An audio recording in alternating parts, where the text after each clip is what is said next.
दारा सिंह चौहान पर अखिलेश यादव ने ट्वीट किया है और ट्वीट की बड़ी बात है जिसमें उन्होंने स्वागत किया है। एसपी में दारा सिंह का स्वागत है। दारा सिंह ने अब से कुछ ही घंटे पहले इस्तीफा दिया है और उसके बाद तस्वीरों के साथ एक बार फिर अखिलेश यादव ने कल ही की तरह यानी स्वामी प्रसाद मौर्य के ट्वीट के बाद जिस तरीके से उन्होंने ट्वीट किया था, उनके इस्तीफा के बाद जैसे उन्होंने ट्वीट किया था, उसी तरीके से आज भी दारा सिंह चौहान को लेकर उन्होंने स्वागत का एक ट्वीट किया है, तस्वीरें भी साझा की है।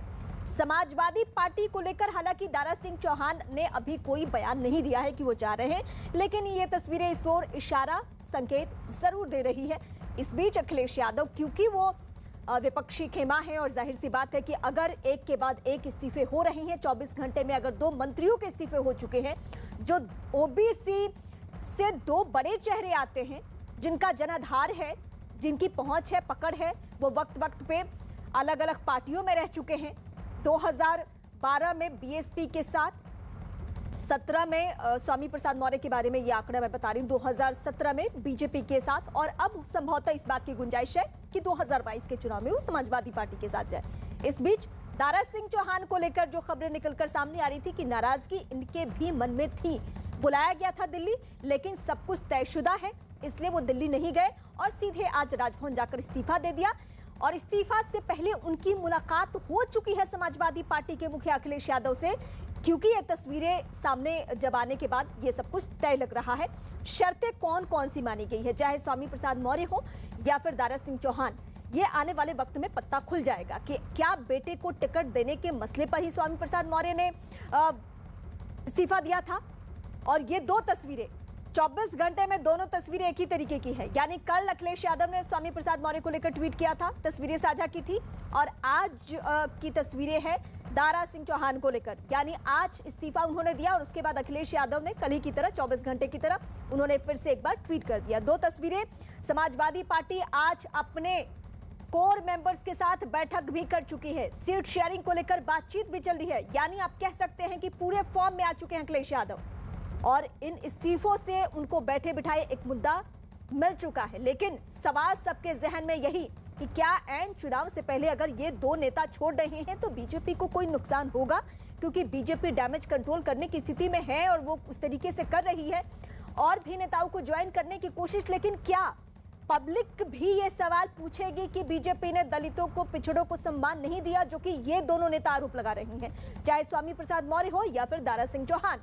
क्या इन सवालों का जवाब देना होगा बीजेपी को, या बदले माहौल में कोई और मुद्दा आ जाएगा सामने। अभी तो 2 दिन से, पिछले 24 घंटे से यही सबके निगाह में है कि उत्तर प्रदेश में इस वक्त सबसे बड़ी खबर अगर कोई है तो 2 मंत्रियों का इस्तीफा, और कई विधायक भी हैं, अभी तक 3 विधायकों का नाम सामने आ चुका है। तो अखिलेश यादव ने बाकायदा आज एक ट्वीट किया। ट्वीट में क्या लिखा यह हम आपको बताने जा रहे हैं। सामाजिक न्याय के संघर्ष के अनवरत सेनानी श्री दारा सिंह चौहान जी का समाजवादी पार्टी में ससम्मान हार्दिक स्वागत एवं अभिनंदन। समाजवादी पार्टी व उसके सहयोगी दल एकजुट होकर समता समानता के आंदोलन को चरम पर ले जाएंगे, भेदभाव मिटाएंगे, ये हमारा समेकित संकल्प है। ये आज का अखिलेश यादव का ट्वीट है। दारा सिंह चौहान की तस्वीरों के साथ उन्होंने ट्वीट किया है और कहा है कि उनकी पार्टी में उनका स्वागत है।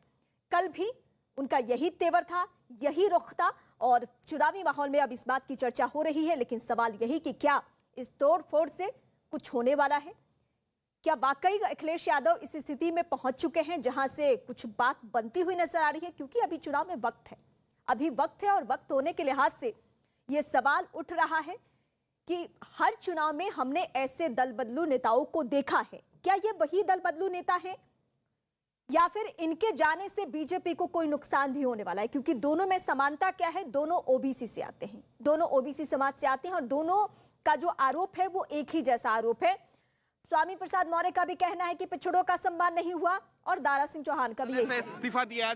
आज आपने आज इस्तीफा दिया है, 5 साल आप मंत्रिमंडल में शामिल थे, आज जाके आपने इस्तीफा दिया और अखिलेश यादव ने एक फोटो भी ट्वीट की है आपके साथ। देखिए ऐसा है, ये 5 साल की सरकार में जिस उत्तर प्रदेश में इस प्रदेश के तमाम जो वंचित समाज के लोग थे, गरीब समाज के लोग थे, पिछड़े दलित थे, किसान नौजवान था, छोटे व्यापारी थे, सारे लोगों के आशीर्वाद से ये सरकार पूर्ण बहुमत की सरकार बनी थी।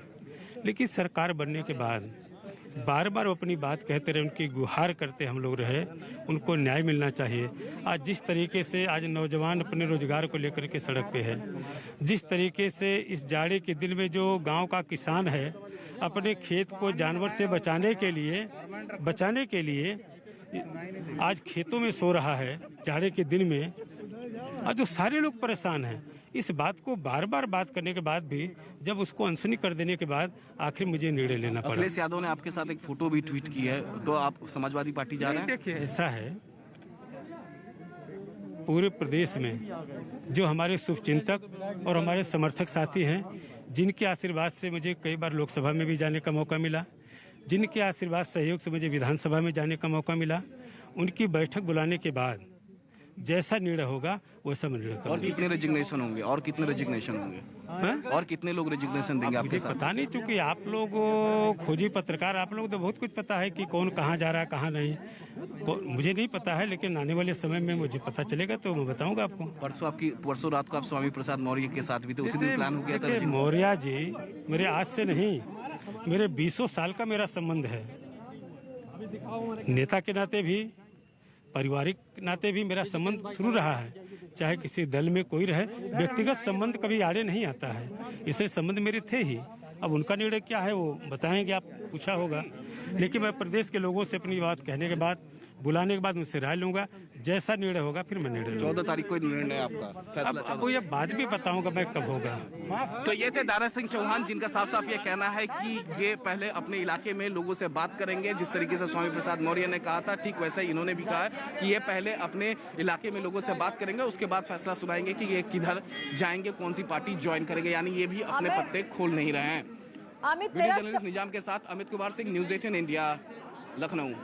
अमित इस वक्त मेरे साथ जुड़े हुए भी हैं, मैं जुड़ने की कोशिश करती हूँ अमित से, लेकिन बड़ी बातें वही कि एक जैसे ही सब कुछ हो रहा है। अमित, मेरा सवाल आपसे यह है कि 24 घंटे में 2 इस्तीफा, लेकिन अखिलेश यादव भी उसी तर्ज पे चल रहे हैं, जैसे कल उन्होंने ट्वीट किया, आज भी उन्होंने ट्वीट किया। सब कुछ साफ लग रहा है, सब कुछ शीशे की तरह साफ है कि तयशुदा है सब कुछ, शर्तें मानी गई है नेताओं की, पहले बैठकें हुई हैं, पहले बातें हुई हैं, तभी तस्वीरें भी साझा की जा रही है और खुले दिल से स्वागत भी। जी हाँ, जिस तरीके से रिजिग्नेशन आया है, पहले स्वामी प्रसाद मौर्य का रिजिग्नेशन आया, उसके बाद स्वामी प्रसाद मौर्य के साथ अखिलेश यादव ने अपना फोटो ट्वीट किया। अब दारा सिंह चौहान और दारा सिंह चौहान के साथ भी अखिलेश यादव ने अपना फोटो ट्वीट किया और ये भी लिखा, दोनों के साथ एक ही लाइन था, स्वामी प्रसाद मौर्य के ट्वीट के साथ और दारा सिंह चौहान के ट्वीट के साथ अखिलेश यादव ने एक ही लाइन लिखी थी कि आपका स्वागत है। और जो आज बैठक हुई थी ना, अहम बैठक, जो सभी सहयोगी दलों के साथ जो बैठक हुई थी, समाजवादी पार्टी के नेता जिसमें अखिलेश यादव मौजूद था और सभी सहयोगी दल के उनके राष्ट्रीय अध्यक्ष मौजूद थे, उस बैठक में भी स्वामी प्रसाद मौर्य को लेकर जिक्र हुआ है, चर्चाएं हुई हैं और ये लोगों ने कहा है कि स्वामी प्रसाद मौर्य को उनके पार्टी में आना चाहिए, पार्टी में आ रहे हैं 14 तारीख को। इस तरीके से ओम प्रकाश राजभर का जब मैंने इंटरव्यू किया था तो उन्होंने साफ ऐलान किया है कि 14 तारीख को स्वामी प्रसाद मौर्य आ रहे हैं। उसके बाद दारा सिंह चौहान स्वामी प्रसाद मौर्य के बहुत नजदीकी है, तो जाहिर तौर पर ये कयास लगाए जा रहे हैं कि ये जाना तय है कि समाजवादी पार्टी में ये सभी नेता ज्वाइन कर रहे हैं और कहीं ना कहीं इसको लेकर जोश भी है समाजवादी पार्टी के कार्यकर्ताओं में। तो वहीं बीजेपी जो है डैमेज कंट्रोल करने में लगी हुई है। और ये देखिए, ये जो स्क्रिप्ट है ना रिजिग्नेशन का, ये स्क्रिप्ट बहुत पहले ही लिखी जा चुकी थी और इसी वजह से कल जैसे स्वामी प्रसाद मौर्य ने रिजिग्नेशन दिया, उसके बाद दिल्ली से सीधे राजनीति में भी कुछ लोग करियर सेट करते हैं और ये पहले से सब कुछ तय हुआ होगा। अमित, यही सच्चाई भी, हम आगे भी आपका रुख करेंगे, आपसे बातचीत करेंगे, क्योंकि आप जहां पे मौजूद है वहां पे हलचल तेज है। लेकिन इस बीच सिलसिलेवार तरीके से अभी तक का डेवलपमेंट भी हम आपको बताते हैं। उत्तर प्रदेश में विधानसभा चुनाव के ऐलान के साथ ही अब सियासी तोड़फोड़ का दौर तेज हो चुका है। उत्तर प्रदेश में 2 दिन में 5 इस्तीफों ने राजनीतिक गर्मी बढ़ा दी है। स्वामी प्रसाद मौर्य और दारा सिंह चौहान की चर्चा ज्यादा इसलिए हो रही है क्योंकि दोनों ही मंत्री हैं, लेकिन इन दोनों की तस्वीरें साझा की है अखिलेश यादव ने, ट्वीट किया है, स्वागत किया है, लेकिन दोनों ने अपने पत्ते खोले नहीं है। यकीनन समाजवादी पार्टी का ही रुख करेंगे क्योंकि मुलाकातें, बातें हो चुकी है दोनों ही नेताओं की अखिलेश यादव से। तो इस बीच बीजेपी डैमेज कंट्रोल करने की कोशिश कर रही है। बीजेपी में चुनिंदा चेहरों को यह जिम्मेदारी सौंपी गई है, जिसमें गृह मंत्री अमित शाह भी हैं, उन्हें भी अब यह जिम्मेदारी सौंपी गई है और अमित शाह तो खुद ही ये सब कुछ मैनेज करते हैं, देखते हैं। जेपी नड्डा से लगातार बातचीत हो रही है कि आखिर उत्तर प्रदेश को लेकर यह क्या विकल्प हो सकता है। तो यह शुरुआत कल उस वक्त हुई जब उत्तर प्रदेश सरकार में मंत्री स्वामी प्रसाद मौर्य ने इस्तीफा दिया। उसके बाद 3 और विधायकों ने इस्तीफा दे दिया, जबकि इस्तीफों का यह दौर आज भी जारी रहा। यूपी सरकार में एक और मंत्री ने इस्तीफा दे दिया है, लेकिन इस बीच यूपी के डिप्टी सीएम केशव प्रसाद मौर्य ने दारा सिंह पर ट्वीट में लिखा है, परिवार का कोई सदस्य भटक जाए तो दुख होता है। जाने वाले आदरणीय महानुभावों को मैं बस यही आग्रह करूंगा कि डूबती हुई नाव पर सवार होने से नुकसान उन्हीं का होगा। बड़े भाई श्री दारा सिंह जी, आप अपने फैसले पर पुनर्विचार करिए। केशव प्रसाद मौर्य ने कल भी ट्वीट किया था। स्वामी प्रसाद मौर्य ने कल यूपी सरकार के मंत्री पद से इस्तीफा दे दिया। इस्तीफे के बाद उन्होंने दावा किया कि पार्टी में अनदेखी से नाराज होकर उन्होंने योगी सरकार से इस्तीफा दिया, लेकिन खबरों की माने तो इसके पीछे की कहानी कुछ और ही है। सूत्रों की माने तो स्वामी प्रसाद मौर्य के इस्तीफे के पीछे उनका पुत्र मोह है। बताया गया है कि उनके बेटे को टिकट नहीं मिल रहा था, टिकट वो चाहते थे, और जब ये पता चला कि उनके बेटे का टिकट कट जाएगा, उसके बाद उन्होंने ये कदम उठाया। यही नहीं, ये भी कहा जा रहा है कि वो अपनी कई करीबियों पर लगे हुए केसेस भी वापस करवाना चाहते थे, लेकिन यूपी सरकार ने ऐसा नहीं माना। स्वामी प्रसाद के बीजेपी छोड़ने की जो भी वजह है, ये सब उनमें बेहद अहम है।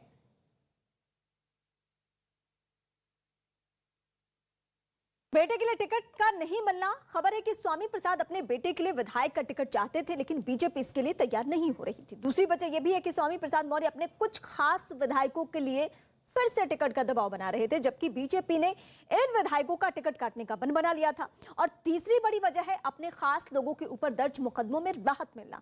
स्वामी प्रसाद मौर्य के कुछ करीबियों के खिलाफ केस दर्ज हुआ है और मौर्य चाहते थे कि सरकार की तरफ से उन लोगों को राहत मिल जाए, लेकिन यूपी सरकार ने ऐसा करने से इनकार कर दिया।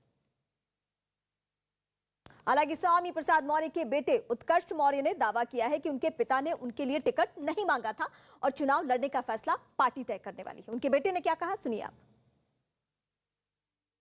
मैं ये भ्रम दूर कर दूं, बेटे और बेटी के लिए पिताजी कभी ना प्रेशर बनाए हैं किसी के ऊपर, बल्कि पार्टी ही 2012 में मुझको विधानसभा का टिकट दी, 2017 में भी विधानसभा का टिकट मुझको दी, और बहन जी को भी पार्टी ने ही टिकट दिया है। जो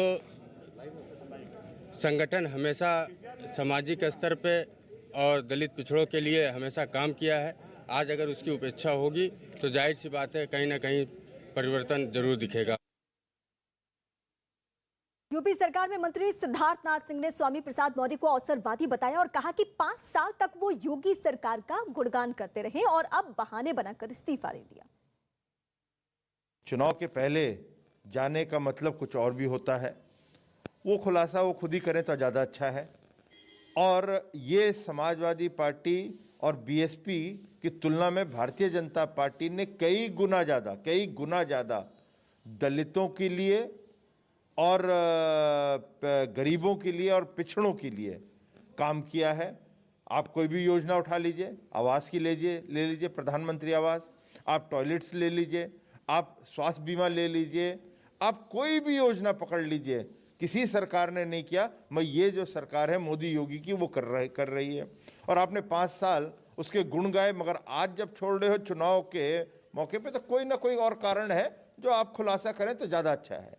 और दूसरी चीज़, भारतीय जनता पार्टी की सेहत पे कभी भी कोई फर्क नहीं पड़ने वाला।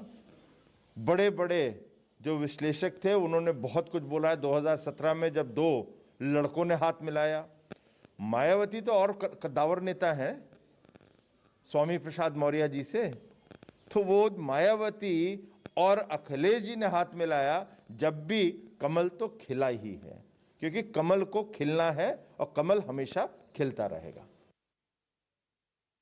बीजेपी सांसद रीता बहुगुणा जोशी ने बीजेपी छोड़कर जाने वाले नेताओं को नसीहत दी है और कहा है कि जिन विधायकों की रिपोर्ट कार्ड अच्छी नहीं है, उनके जाने से पार्टी को कोई असर नहीं पड़ेगा। हालांकि एक परिवार के नाते वो चाहती हैं कि वो यहीं रुके। यहाँ पे बात करने के लिए मौजूद है पार्टी के सीनियर लीडर रीता जोशी, और ये वो चेहरा है जो 2022 के विधानसभा चुनाव के पहले अगर बात की जाए तो काफी एक्टिव भी रही हैं, महिला नेत्री हैं, और साथ ही यूपी की सियासत पर मजबूत पकड़ भी रखती हैं। ये बताइए मैम, जिस तरीके से घटनाक्रम बदल रहे हैं बहुत तेजी के साथ, स्वामी प्रसाद मौर्य के इस्तीफे को आप कैसे देखती हैं? देखिए, हम लोगों ने उम्मीद नहीं की थी कि वो ऐसा निर्णय लेंगे, पर उन्होंने लिया है। और एक तरफ वो प्रधानमंत्री जी की, मुख्यमंत्री जी की प्रशंसा कर रहे हैं, और दूसरी ओर उन्होंने लगातार ये बात कही कि श्रम विभाग के मंत्री के रूप में जो सरकार ने 4.25 करोड़ श्रमिकों को का पंजीकरण किया और उनको लाभ दे रहे हैं। सारी योजनाएं हमारी गरीबों पे जा रही हैं। 1.5 लाख से ज़्यादा विवाह सामूहिक हुए हैं। तो ये सारा जो काम हुआ, चाहे वो आवास हो, चाहे वो उज्ज्वला हो, चाहे वो आधार, वो अपने आयुष्मान भारत के कार्ड हो, सब कुछ, तो पेंशन बढ़ाई गई। तो ये जो कार्यक्रम हुए हैं, या 15 करोड़ लोगों को अनाज मिल रहा है, आखिरकार ये कहाँ से आ रहा है? ये सरकार की ओर से आ रहा है? किन के लिए? दलितों के लिए, पिछड़ों के लिए? इस्तीफे में बाकायदा ये मेंशन किया कि वो उपेक्षित थे और जिस तरीके से पिछड़ों की आवाज उठाना चाहते थे वो उठा नहीं पा रहे थे, काम उस तरीके से कर नहीं पा रहे थे। क्या कभी उन्होंने इस बात का जिक्र आपसे भी किया कि जो काम करना चाहते हैं, जिसका जिक्र वो अब कर रहे हैं, कभी आपसे भी चर्चा की हो?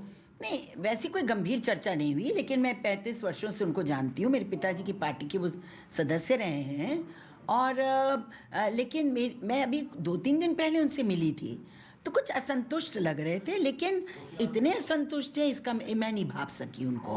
और अब उन्होंने पार्टी छोड़ दी है, लेकिन अभी पार्टी में कहीं गए नहीं हैं। और मेरे संज्ञान में आया कि पार्टी के वरिष्ठ जन उनसे बात कर रहे हैं। देखिए, भारतीय जनता पार्टी का परिवार मानता है अपनी पार्टी को, और वो परिवार से कोई बाहर चला जाए तो पसंद नहीं करते, इसलिए वो कोशिश कर रहे हैं अपनी मेजॉरिटी आने के बाद भी जो हमारे एनडीए के पार्टनर्स हैं, सबको साथ लेके चलना पार्टी ने काम किया है।